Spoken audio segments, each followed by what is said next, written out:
आज ही Doubtnut app download करें। Doubtnut पर होगा अब आपके सभी मैथ्स, केमिस्ट्री, फिजिक्स और बायोलॉजी डाउट्स का सफाया। बस अपने क्वेश्चन की फोटो खींचो, उसे क्रॉप करो और तुरंत वीडियो सोल्यूशन पाओ। Download now. देखिए बच्चों, क्वेश्चन क्या पूछ रहा है यहाँ पर। पत्थर तथा पृथ्वी एक दूसरे को बराबर और विपरीत बल से आकर्षित करते हैं, तो हम केवल पत्थर को पृथ्वी की ओर गिरते हुए देखते हैं, परंतु पृथ्वी को पत्थर की ओर उठते हुए नहीं, क्यों?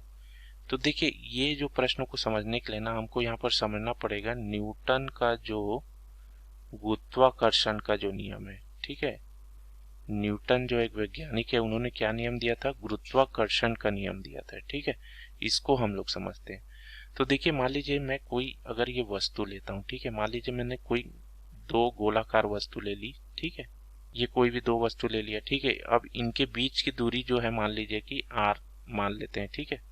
इनके बीच की दूरी इनके द्रव्यमान केंद्र से हम लोग निकालते हैं, ठीक है। ये m1 द्रव्यमान है और इसका m2 द्रव्यमान है। तो देखिए क्या होता है, m1 जो होता है ना, m2 को अपनी ओर खींचने का प्रयास करता है, उसी तरीके से m2 भी m1 को अपनी ओर खींचने का प्रयास करता है। तो इनके बीच जो आकर्षण बल लग रहा है ना, ये F, इसी को हम लोग बोलते हैं गुरुत्वाकर्षण बल। ठीक है, इसी को हम लोग क्या बोलते हैं? गुरुत्वाकर्षण बल बोलते हैं। ठीक है, अब यहाँ पर देखिए इसका जो परिमाण है कैसे निकलता है। एफ जो होता है कैपिटल जी m1 m2 बटा आर का वर्ग। कैपिटल जी को हम लोग सार्वत्रिक नियतांक बोलते हैं, इसका मान नियत होता है। ठीक है, m1 m2 तो क्रमशः दोनों वस्तुओं का द्रव्यमान हो गया, आर जो इनके बीच की दूरी है।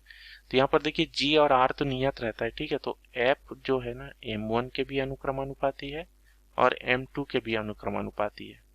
तो इसका मतलब क्या है कि m1 ज्यादा होगा तो f भी ज्यादा होगा, m2 ज्यादा होगा तो f भी ज्यादा होगा, m1 छोटा होगा तो f भी छोटा होगा, m2 छोटा होगा तो f भी छोटा होगा। अब देखिए, अगर यहाँ पर मैं मान लेता हूँ कि m1 क्या है, m1 को मैं पत्थर का द्रव्यमान मान लेता हूँ। ठीक है, m1 क्या है? पत्थर का द्रव्यमान। ठीक है, और m2 क्या है? m2 जो है पृथ्वी का द्रव्यमान है। तो पत्थर की तुलना में पृथ्वी का द्रव्यमान तो बहुत ज्यादा है, तो m2 बड़ा होगा m1 से। ठीक है, अब देखिए ये द्रव्यमान का अनुक्रमानुपाती है, तो जो m2 के वजह से जो गुरुत्वाकर्षण बल लगेगा वो ज्यादा मिलेगा किसकी तुलना में? m1 के वजह से जो गुरुत्वाकर्षण बल लगेगा।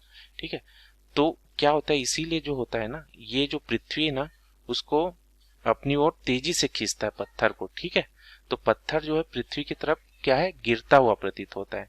हालांकि देखिए पत्थर भी उसको खींच रहा है पृथ्वी को, ठीक है, उसमें भी आकर्षण बल है, लेकिन वो बहुत नगण्य होता है, क्योंकि पत्थर का द्रव्यमान जो है पृथ्वी की तुलना में बहुत कम है। ठीक है, तो यही कारण है कि जो पत्थर और पृथ्वी जो होते हैं ना, एक दूसरे के बराबर, ठीक है, और विपरीत बल से आकर्षित करते हैं। तो केवल हम पत्थर को पृथ्वी की ओर गिरते हुए देखते हैं, पृथ्वी को पत्थर की ओर गिरते हुए नहीं देखते। ठीक है, क्लास 6 से 12 से लेके नीट, IIT, जेईई मेंस और एडवांस के लेवल तक 10 मिलियन से ज्यादा स्टूडेंट्स का भरोसा। आज ही डाउनलोड करें डाउटनेट ऐप या व्हाट्सएप कीजिए अपने डाउट्स 8400 400 400 पर।